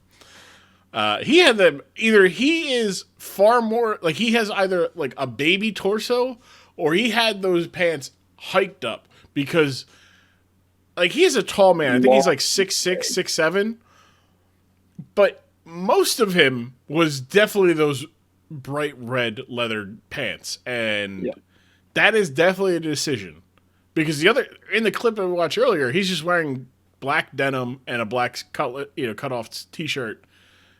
And he just swapped out for the pants for the pay-per-view. He said, "I'm going to be something special tonight. I'm gonna try out my hot reds." Yeah, my 3254 red leather pants. I think it's a shame he didn't wrestle in the jacket. To be honest, I think he could have done it. At least taking the first fall in it. Yes. Yeah. And then it's like, oh yeah, that's like, oh shoot, I gotta take it off. Oh shoot, we gotta get serious. Mm-hmm. Yeah, I agree. Now he had the leather hat, the leather cowboy hat, leather jacket, coat, cloak, coat. I'd say coat. Definitely not. It was kind of like it was almost like a duster. It's like a duster. Yeah. And what the hell was on the back of it? It was just the Lone Star. That's right. It just said Lone Star, and then it had DR for Dustin Rhodes. And I was, again, an interesting thing to be like, I'm Lone Star Dustin Rhodes, and it's like, what do you mean you're a Lone Star? Like, are you by yourself? Like, your dad also works here. Like yeah, I built this brand myself. Definitely not a child of nepotism. Back-to-back Nepo baby shine spots. It's like, I'm the Lone Star. Oh, you're like the Lone Star. Oh, like you're the only star. Oh, then you're in the main event. Second match. This is why I can beat traffic. Real star treatment. You know, I'm not the headliner. They're a sucker. I'm trying to get out. I'm trying to get in, get out. And then the shirt is really what puts it over the top because it's his face, but they put with the goatee. Yep. But they put the Texas flag on his face, and it's a Lone Star state of mind, and on the back it just says "Nuff said." Enough said. Like you would see it at a boardwalk, or you see it on Facebook bad T-shirt group. Like no explanation needed. Enough said. Do you think anybody wondered where he was from? I hope not. So are you from Texas? Or you just like Texas? Like see, that could have been misconstrued as like, hey, I was born in New Mexico, but I grew up in Texas. Yeah. Then he has to like overcompensate for the fact that he was born in Albuquerque, but he lives now in El Paso. Like, he grew up in El Paso, but his deep dark secret is that he's from Las Cruces, New Mexico. He spent the first 8 years of his life in Albuquerque, you know, and he's like, yeah, I didn't like, not a lot of people know this about it. And could you imagine just on a first date and they're like, what's like a little secret? And he's like, I've never told anybody this. I didn't live in Texas until the 5th grade. You know, like, that's interesting. You seem like a very Texas guy. Oh, wow, yeah. Your shirt says Lone Star. Memorabilia for not being in Texas. That's crazy. It's my pride in Texas. You know, I should have totally. instead of like, man, I was born in the wrong generation. I was born in the wrong state. You know, I was sure I was born in New Hampshire, but I really should have been born in Texas. You know. Mm-hmm. Spiritually, my body was born in Vermont, but my soul came from Texas. Yeah. Wait, you lived in Vermont your whole life? Yes, sir. The hell did you get that accent? I'm a Texas born, Texas bred. When I die, I'll be Texas dead. Except you live in Vermont your entire life. Yes, sir. So that's what's so funny to me about this. Texans and Canadians are so diametrically opposed geographically, except for Alberta. Alberta, to my knowledge, Alberta is the Texas of Canada. I have heard this. I haven't experienced it, but yeah. Your typical Canadian, they just don't strike me as like someone who. They're just on two separate sides of everything. Yeah, no. That's why it's very funny that we decided to have that match, and then the good guy is the guy from Texas, because of America. And the bad guy is from Canada, because Canada. How dare they have free healthcare? I mean, you said it yourself. Patriotism, man. Oh, dude, yeah, the stranglehold. Hell of a drug. The stranglehold that post 9/11 patriotism had on pro wrestling. Pro wrestling has always historically been about like playing into like nationalism. Like in World War II, the evil bad guys were German or Japanese, you know, or Italian, except for in New York, where the Italians are like, yeah, no, we're the good guys in New York City. But like, and that also applied elsewhere. Like wrestling in Japan, the Americans, the gaijins, were evil Americans. That was your whole thing. You went over there to work. You were evil American, which, I just could have just said American. I feel it's a little redundant at times. But like, Kerry Von Erich, like his dad, his whole thing was being a evil German in 1940 Texas. And then he goes and has kids in Texas. They use the same name, the same last name, Von Erich. And they're like, yeah, I love these boys. They're good old Texas boys. Like, their dad was basically being a Nazi in pro wrestling. And he's like, no, I don't know what you're talking about. I never saw that in my life. I'm from Vermont. But like, yeah, the nationalism in America, or not America, but just in pro wrestling has been always weird, because when you look at it, it's always meant to be like, oh, like this guy's bad because he's Japanese or he's Russian or he's Iranian or all this stuff. But then like when you think about it, you're like, oh wait, there are people in America who are from those, you know, from that lineage, had the heritage from that area of the world, have family from there, and they're like, wait, why don't I boo in the Iron Sheik? Like, he reminds me of my dad, or he reminds me of my grandpa. Like, he just sits there and is a big Iranian man. Why? Like, it's always, you know, which, you know, in 2005, it's even more of a, like, America is clearly more of a you know, melting pot than it is in terms of, like, influences. So like we even saw the guys who were like wearing Team Canada shirts, telling people to stop cheering for USA. They're like, Yeah. cut it out. No. Like, we're not cheering for USA right now, all right? Like, cheer for Texas or something, man. Like, but it's just wild that it's like, yeah, 2005, we're going to make this guy just be from Texas, and that's going to be enough to get people to chant USA. Or these guys are from Canada. They're proudly from wherever they are, which is different than, you know, Dustin Rhodes, who is proud of where he is from. So don't boo him because he's from Texas, though, because that's America.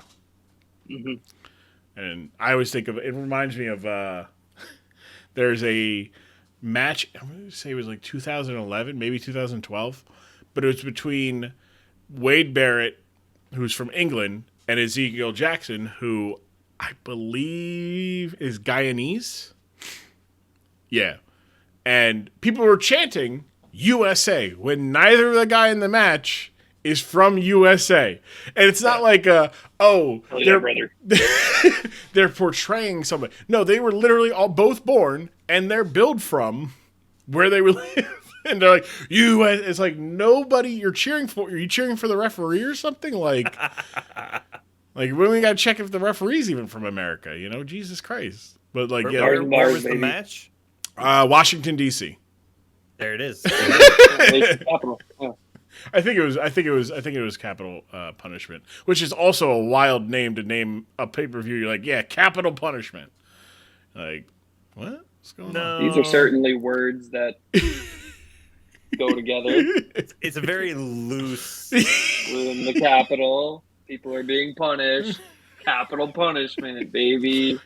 Surely there's no stronger meaning for that or anything. No. Hey, did you wait a second? What's this about capital punishment? It's like the Norm Macdonald, like when he finds out about Hitler, he's like, this looks like a charming guy. Wait a second. It says here, he led the Nazi party. He killed a bunch of Jewish people. You know, I'm starting to think that this Hitler guy was not a good dude. And it's like, only Norm could get away with like telling the way he delivered it. But yeah, so R.I.P. to one of the goats. The match itself, we didn't get a really good recap of what made it be a Prince of Darkness match at all until the third fall started. And Mike Tenay is like, it's a Prince of Darkness match because with the blindfold on, you can't see anything. Wild. And you're like, well exactly. Then what does that mean? The winner is the Prince of Darkness? Like, do they get a trophy or something? Like, I'm confused. I really do think. Go ahead. See, I think they should have leaned into the blindfold aspect a little bit more. Got one of those like really cinematic like karate movie shots where they're applying the blindfold. They get like Toph from Avatar the Airbender, like she can feel the vibrations and locate her opponent just by the way he stepped in the ring. But no, they just bumbled around like idiots for a minute and a half. Because it wasn't until about like halfway through that we learned they're not blindfolds, they're hoods. Yes. Yeah. Because that changes everything. It does, because now you go from being like, you know, looking like you're going to take a nap, you know, you have your sleep blinders on, to you look like you're getting kidnapped and taken somewhere. Or like a low-grade bank robbery. I can't see shit in these. We're supposed to cut holes in them. I can't see fucking shit in these. It's like, was that Django? Where, hey, my wife cut these holes in him. Well, your wife sucks dick and cutting holes in him. I can't see. Just take it off. Well, then everybody's going to see what we look like. Just wild. And the thing is like, so the very first, to my knowledge, one of the first ever blindfold matches was at WrestleMania 7. Yeah, I think 7. I don't remember. It's 7. Yeah, 7. And it's between Jake the Snake Roberts and Rick the Model Martel. and they have the hoods on. But with the advent of better technology and whatnot, you can actually see that like the hoods were transparent where their face were, so they could see the whole time. But from the first row you couldn't tell, and then sure as not on television back then in the 80s you can't fucking see, you couldn't tell that. But like now you're like, oh, there's different shades of the color black. Like this is incredible. You can see you can see all this stuff. So they do the whole thing, and they do the whole bit of like like Jake the Snake like stomps the ring, and that makes Rick Martel like come to him, and he just like stomps it and then like walks a bit to the right, and then when he hears Rick come over, he's like, all right, cool, now I'm gonna dogpile on him a little bit. Yep. Perfect strategy. Exactly, right? Or he was having the crowd, he was doing the thing that like Dustin was doing where he's like pointing and the crowd is like, no, but obviously it's a bigger crowd who actually enjoys being where they're at and not wondering like, how the fuck did I get here? Because Dustin's doing that, but he's also not giving them any time because he's like pointing every direction before they can be like come to a consensus of like no. And it's just like you're doing everything right, but you're doing it all wrong. Like, stop it. The thing, Boom, you call. I didn't want to give it away because I watched the match while I recorded it. But when you're like, I hope they hit the ref, and I said, oh, I was like, ooh. I wasn't expecting them to both take him out. That was the best part. They both were like, We're just gonna oh, something touched me. Clothesline the ref. Yeah, it took him clean out, and then Scott D'Amore, great job outside the ring. He was just shaking the fences. He's like, kick out! Ah! Most useful cage man of all time. Yeah. The most useless. The most useless. He's the reason that Bobby Roode lost that match. He's the one that introduced the chair into the equation. That is true. He's the one that walked in the flagpole hockey stick, trying to beat down the other Dustin Rhodes laying on the ground. Then he gets hit with the chair, and then they're both down. And then he was the downfall of his own man. That he was. I would say he was slightly more useful than the derpy guy, A1. Which again, naming having your name be like synonymous with a steak sauce is also it's a choice. It's certainly a choice. Mm-hmm. But yeah, A1 was just kind of there looking goofy. At least Scott D'Amore was like, giving strategy and whatnot, and like, support and whatnot. The yelling at the commentators. Yeah, yelling at the commentators, and they're like, "Oh, he stank. His breath stinks, man."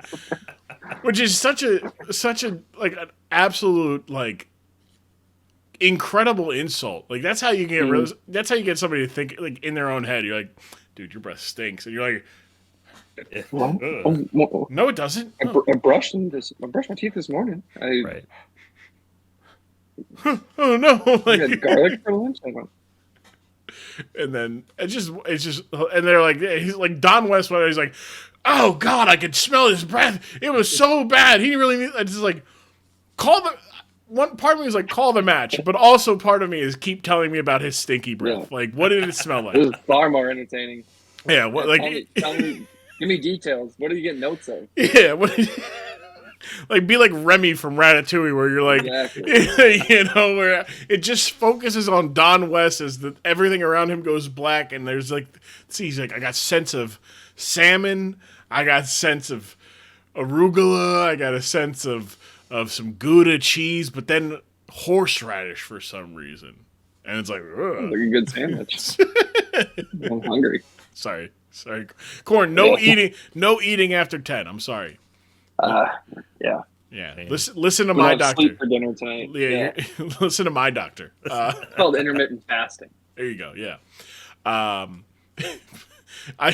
Them being blindfolded was great because they maybe touched once the entire time they were blindfolded, And then when they did take the referee out, Dustin Rhodes is like going to cover him, and he's like, "Wait a second, he's got a shirt on." Like, wrestlers should not have logic. They shouldn't use logic, except for when it's hilarious that they have logic. Like, he's like, "I'm gonna pin this man." Wait, he's wearing a shirt. Bobby Roode wasn't wearing a shirt. This isn't Bobby Roode.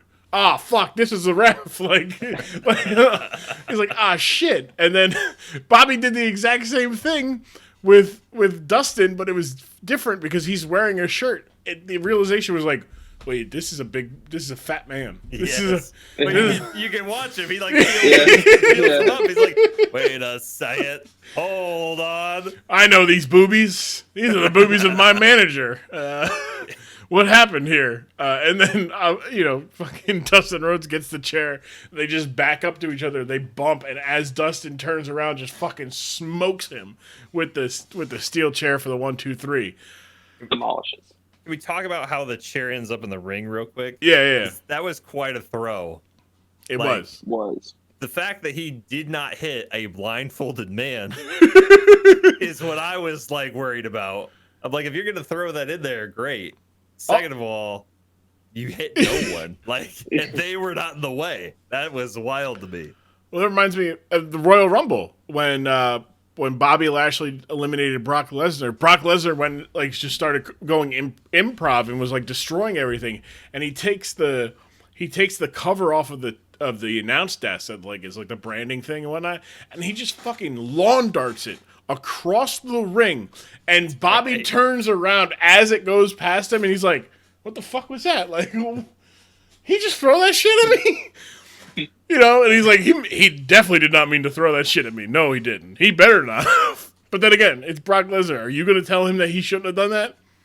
I'd rather be blindfolded in the Amazon than do that. Large man. It's a large, angry, and just an angry man at that point. But great throw. Threw it up high enough to get over the cage, but not low, not far enough that it wouldn't land in the ring. Which is funny because we watched. We did the electrified steel cage match that TNA did in 2007, and Bubba Ray Dudley, brother Ray, however you know him as, takes his titles. They come out with every tag title they've ever held, and he throws them into the ring. Tries to throw them over a steel cage though. Completely misses. Just hits not even the tippy top. He's 3 feet from the top, and it's just boom, thud. And then he throws the next one, and it clears, but it's he thought he had enough juice on that, and he missed it by 3 feet. All right. But yeah, Scott D'Amore had two things to do. It was throw the chair in the ring and get decked. And he got decked, and he's like, son of a bitch. I wish there was a mic. I wish older wrestling was mic'd up the way it is now, because I would have loved to hear Scott D'Amore yelling about how Bobby was a dickhead who fucking you dickhead, you fucking dickhead, you got me. And they're like, wait a second, hold on. These boobs, this is not Texas. You don't make these kind of things in Texas. I know everything's bigger in Texas, but goddamn. I love how Dustin, the shirt was what cued him in on that being the ref, and not the man that's 6 inches and 70 pounds lighter than him. Yeah. Clearly just not the same person. He lifted up the man and put him on his back. Wait a second, Bobby Roode's a lot lighter than I thought. Wait a second, what was I grabbing? Wait, this is his shirt. Son of a bitch. Bobby Roode, would he have put a shirt on? Would his blindfold give him a shirt? I wouldn't know. I was already wearing a shirt. Yeah, I was already blindfolded. He might have put a shirt on. There's no way I know. Imagine you're hold on, while we're blindfolded here, let me put a shirt on so I get the whole motif. Look like an executioner. That's just what they one were. of those, shawls.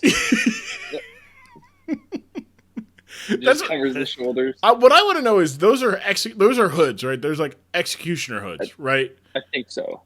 Where do you get them in 2000? I know that they're in Orlando, Florida. I know they would have these events at Universal Studios, and I'm sure that these were props lying around.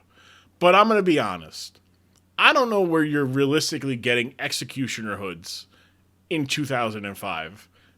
unless you already own, and there's 2 of them. So they had to own multiple executioner hoods. Maybe there's a medieval times nearby. That's a good guess. I like that. Yeah, but with medieval times is pretty Or like stingy. a sex shop. Like the line is very thin in between executioner hood and like dominatrix That's clothing. true. That's They true. are Yeah, very similar. yeah. I'll take your word for it. Allegedly. Look, I know you're an expert of cracking bones, and we're gonna keep it at that. I'm actually, I've got a prior engagement. I gotta Put the hood on. Yeah. But yeah, I was zip just up a full body latex suit. always been. Back in the corner over here. Yeah, when is that match? Let's see. Who comes closest to wearing a full on? I mean, there's been characters that are like dominatrix-esque. There was what was her name? So in 2000, funny enough, in 2005, JBL was the world champion for WWE, and he had these 2 he had this tag team that was a part of his group called the Basham Brothers, and they had a manager, and I fucking forget what her name was. What was her name? It was like she was just like this tall dominatrix woman. Oh yeah, there it is, Shaniqua. And she was just tall, leathered up woman who would have the 9-tail, like the 9-tail whip. Oh yeah. And yeah, you know what I'm talking about. Yeah, you know exactly. Boom knows exactly who I'm familiar with her work. I'm well versed in the I'm the taking a picture now. Yeah, I get. I'm on. Yeah, we're on the same page now. Yeah, Corn's like, all right, cool. Yeah, no, this is my. Yeah, no, actually, hold on. That's who my engagement's with. Hold on. God damn. We had Dustin Rhodes won. Both of you guys correcting your guesses. Texas wins. USA. Yeah. USA. Now, if I told you that the war was between Canada and Texas were to be fought in Florida, that wouldn't have changed it. If anything, you might guess Florida gets involved, gets offended because they're not involved. Like, where are you fighting Texas in our home? Hold on a second. I closely relate Texans and Floridians in a lot of ways, so it's Floridians are just beach Texans. Yep. Yeah, they are. They're the ones who went east. They're like, I'm not close enough. I want to be on the other side of the Gulf of Mexico. Just swamp Texans. Yeah. Yes. Swamp Texans. Swamp Texans. What does that make Texan then? What they're if Floridians are swamp Texans, are Texans just like the prime form? Like they Yeah. Okay. Yeah, Texan prime. Yeah. Okay. Texas prime. It's desert Florida. Desert Florida. Yeah. It's pretty good. I still can't get over that there's only 9 million more people in Canada than Texas. Like that's been boggling my mind for the last hour of just. Well, so I've learned that there's I don't remember what it's called. There's a line, and like 80% of Canadians live under it. Oh yeah, like because the Yukons and everything. Right. Yeah. But even then, it's like still wild to think about like. Like I don't know, maybe it's just wild to me that like that many people with that like Toronto itself is one of the largest cities in the world, so it's like I think Toronto has like 10. Let's see, Toronto population, right? Toronto's got 3 million people, so about a little less than a tenth of the population is in one city, like Yep. Meanwhile, like it's like Jesus, like. There's that many people in like Dallas Fort Worth probably has double I'm that. gonna say 5. Yeah. Population. Let's see here. We're gonna see 6.5 million people. Yeah. That's double. That's insane. There's so many people. It's just so many Texans, desert Floridians. I just shriveled up Floridians. So, like I was talking about, last question before we get to final summations of everything. This was the second match of a card, of an 8-match card that had every match was in a steel cage match. You had immediately following it a 4-man escape match, except no one escapes. Like, the whole point is to not escape. It's just to eliminate people. Won by Shocker. Sorry, like that's Jeff Hardy defeated Raven. Jeff Hardy defeated Raven in a 6 sides of steel tables match. America's Most Wanted defeated Team Canada in a 6 side of steel strap match. It was a tough day for Team Canada. Tough day. Christopher Daniels defeated Elix Skipper in a 6 sides of steel cage match, so a regular cage match. Then there was a lethal lockdown, which was Team Kevin Nash, which was BG James, Diamond Dallas Page, and Sean Waltman, so no Kevin Nash, taking on Jeff Jarrett, Monty Brown, and The Outlaw.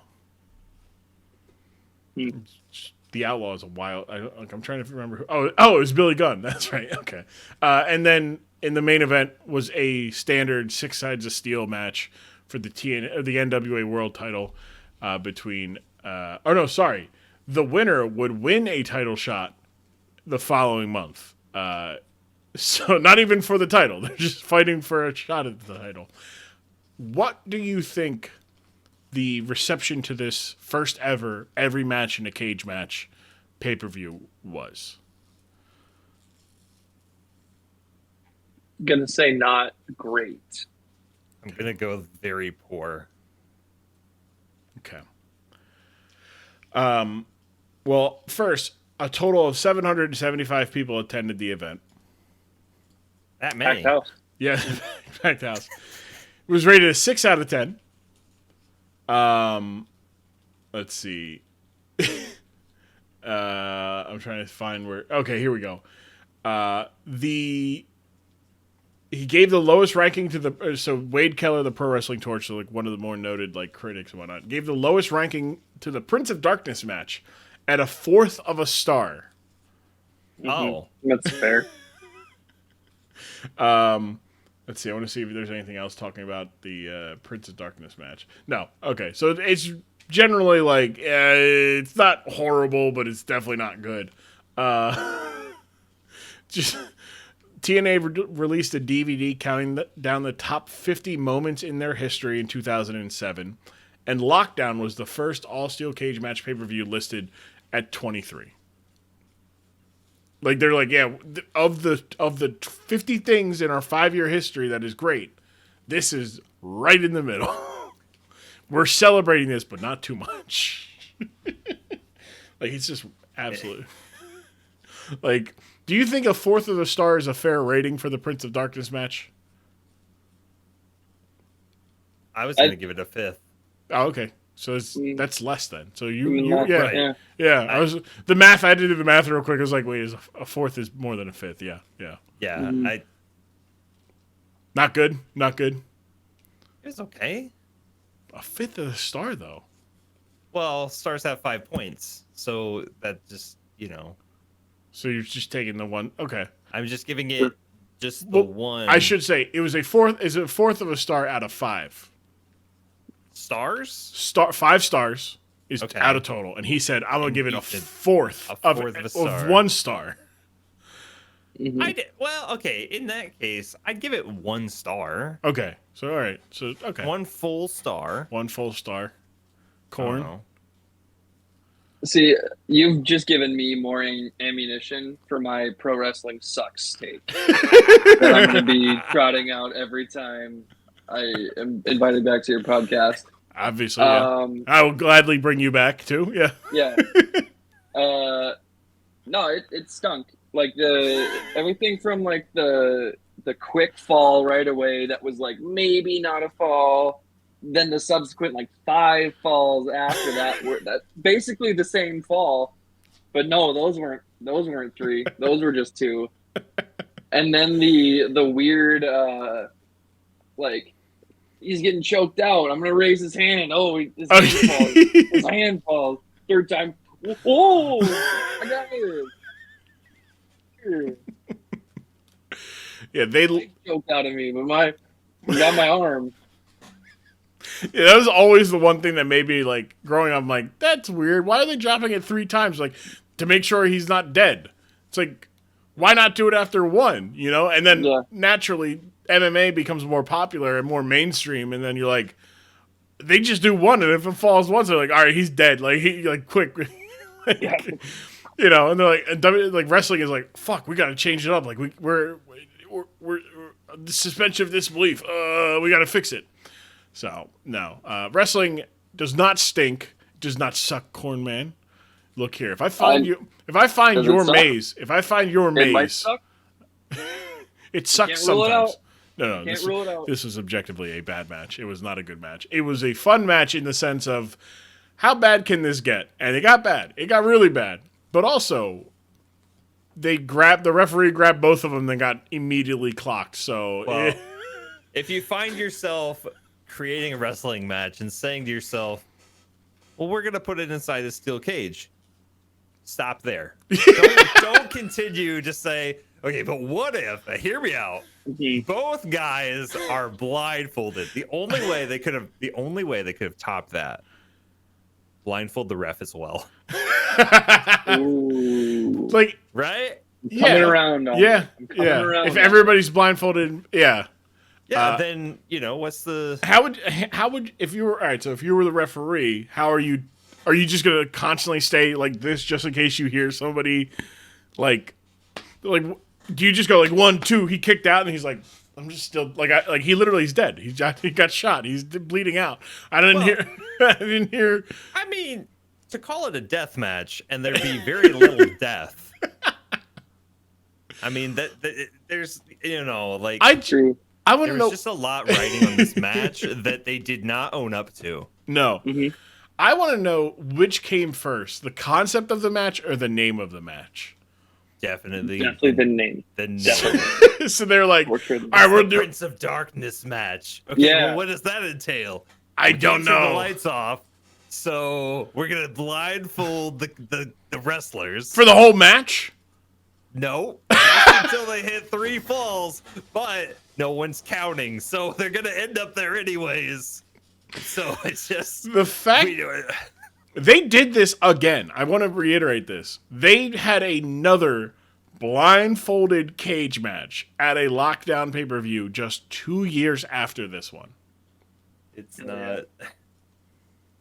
Again, when you got a hit, you keep playing it, all right? And when you don't have a hit, event, right?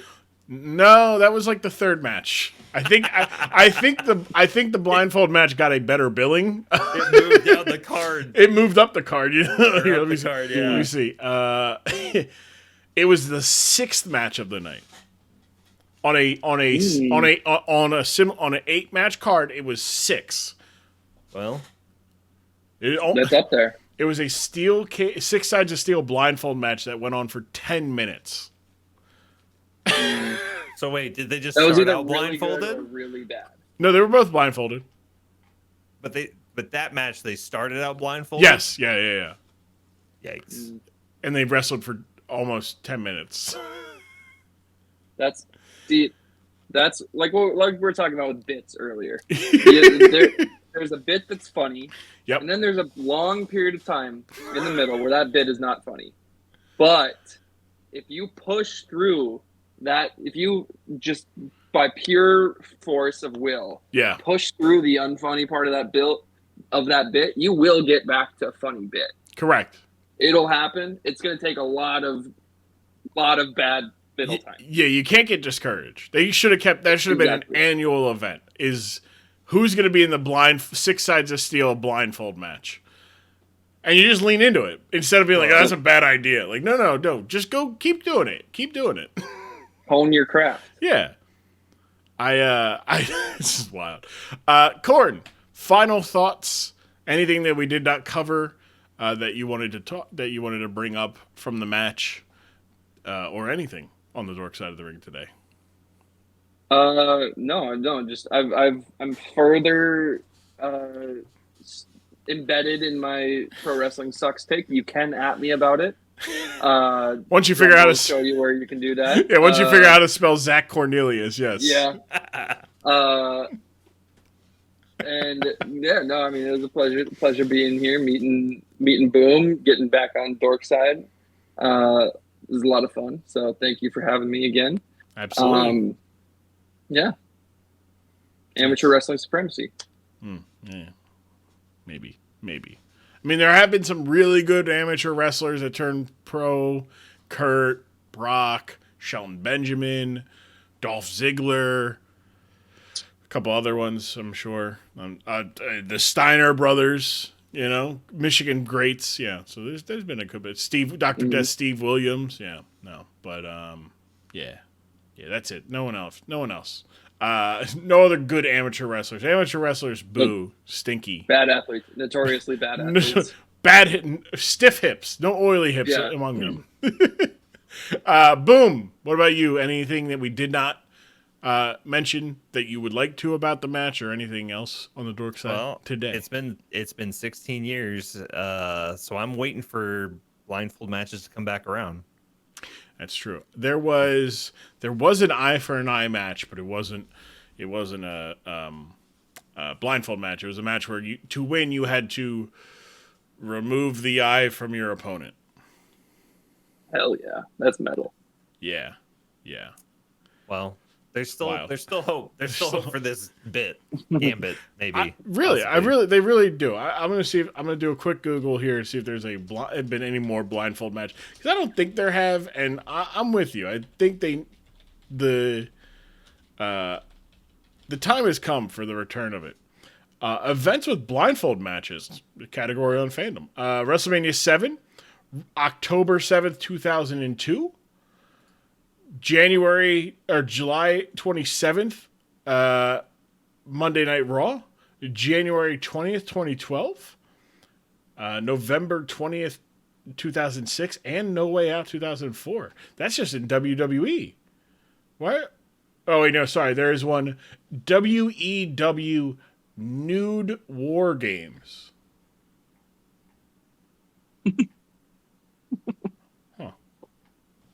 Alrighty then.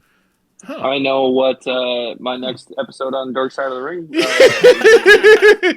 Be like, all right, we brought back an expert on blindfold match. Well,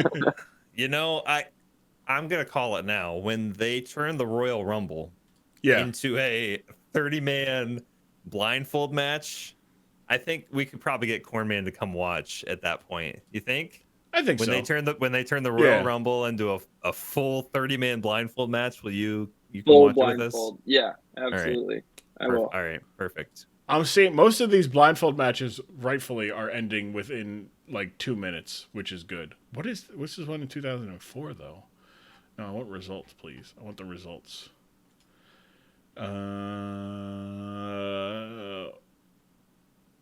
It says with blindfold. Oh, Jamie Noble defeated Nydia in a blindfold match. That one went 5 minutes. Okay, so there it is. All right. It opened the match. Okay, that's smart. Yeah, okay. So it's been done sometimes, just not enough, if you ask me. Needs to be done more.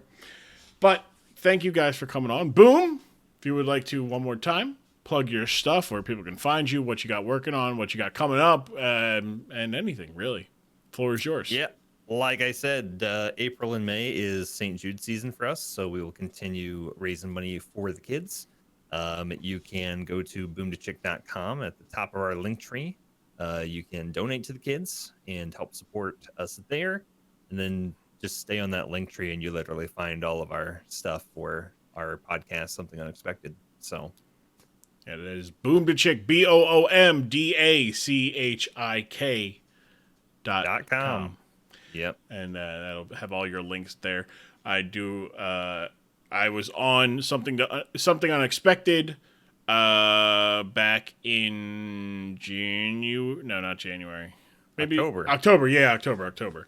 And it was a good time. I gave them 3 hours of my time. And we watched the second ever Hell in a Cell match on the Patreon. So that's good. Big ups to that. Fun times. That's where we came up with the term hydroplaning when we have conversations. Sure did. Yeah. And we just skid all over, but we get there. Yeah. Look, eventually. I went off about how my problem with math. What else? Dunkaroos, moths, a bunch of stuff. It was a good time. Go check that out. I'll have a link to that episode. Those episodes, I should say, as well. Cornman, anything you'd like to advertise, promote, raise awareness for? The floor is yours. I would also say go donate to Boom's St. Jude Fund. I did some fundraising back in my undergrad for St. Jude as well. Love to support them. Great institution.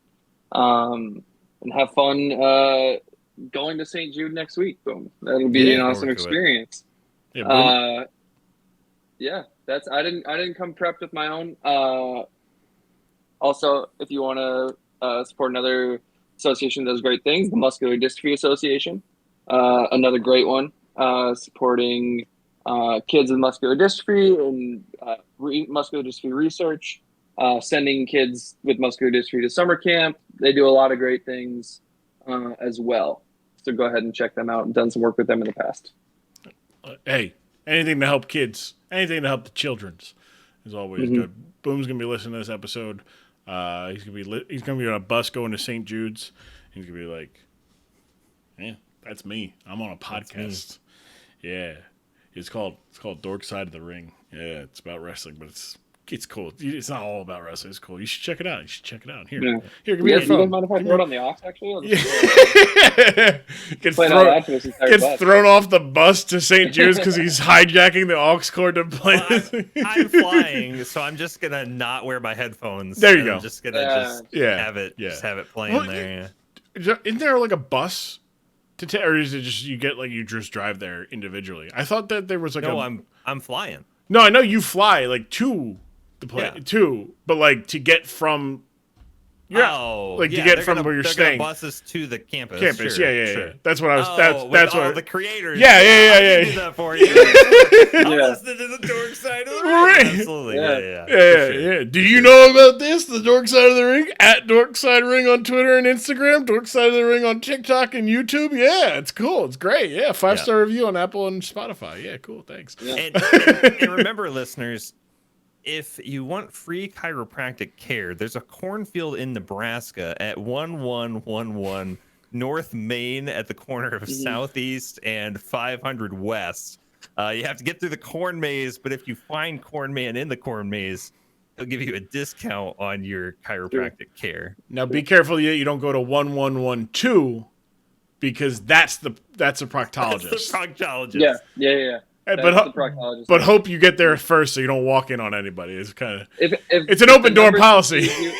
If the numbers confuse you, the proctologist maze is shaped like a butthole. So if you find yourself walking in an odd spiral, leave.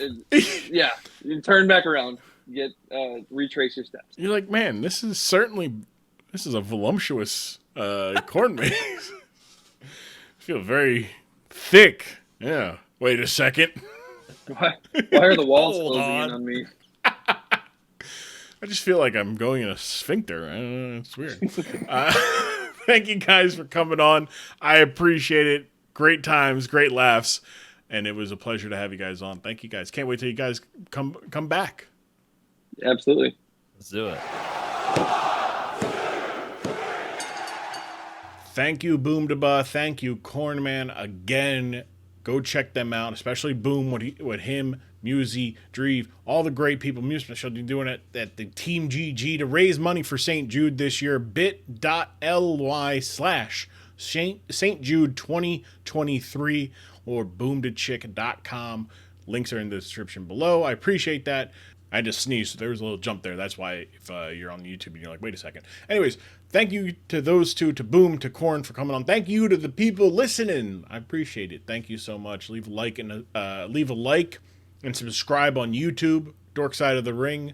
You can also find us on TikTok, Dork Side of the Ring, Twitter, Instagram, at Dork Side Ring. You can find me at I am Grumm. I appreciate that. Also, support.grumm.tv. That is the Patreon where you can get this, like, you got this episode early, you get next week's episode early, you get the videos that I'm working on, you get them early, like the Sami Zayn video. Go look at that. I'm going to put the thing up in the top so you can click on that right up here.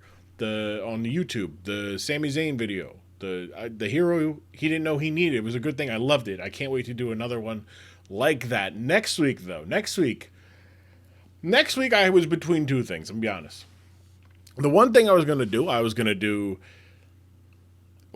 do John Cena versus The Miz versus John Morrison at Extreme Rules, May 1st, 2012. 2011.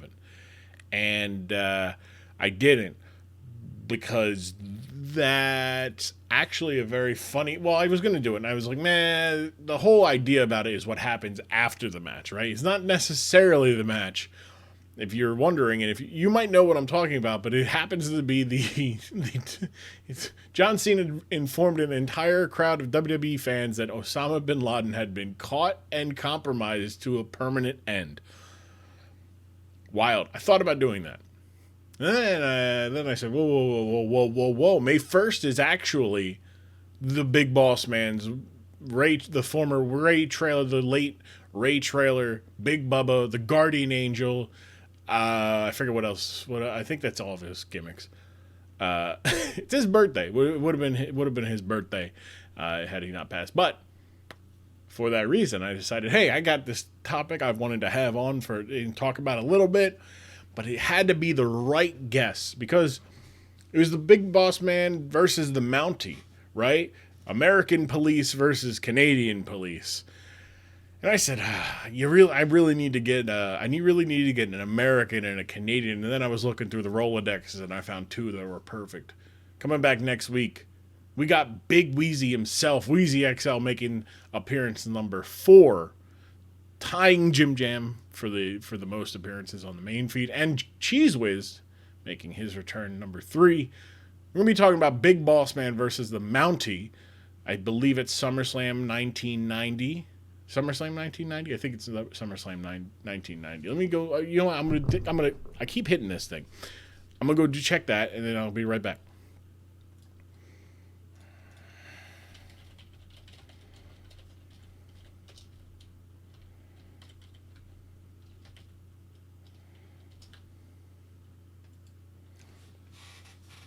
SummerSlam 1991. I was off by a year. I knew it was early 90s, but SummerSlam 91, Big Boss Man versus the Mountie. The winner, or I should say the loser, has to spend a night in the other person's jail. So if the Big Boss Man would have won or would have lost, he would have had to stay in the Mountie's jail. But as we all know, the Mountie loses and you get the great thing. But we're going to do all that next week here on the Dork Side of the Ring podcast, and I appreciate you guys stopping by this week.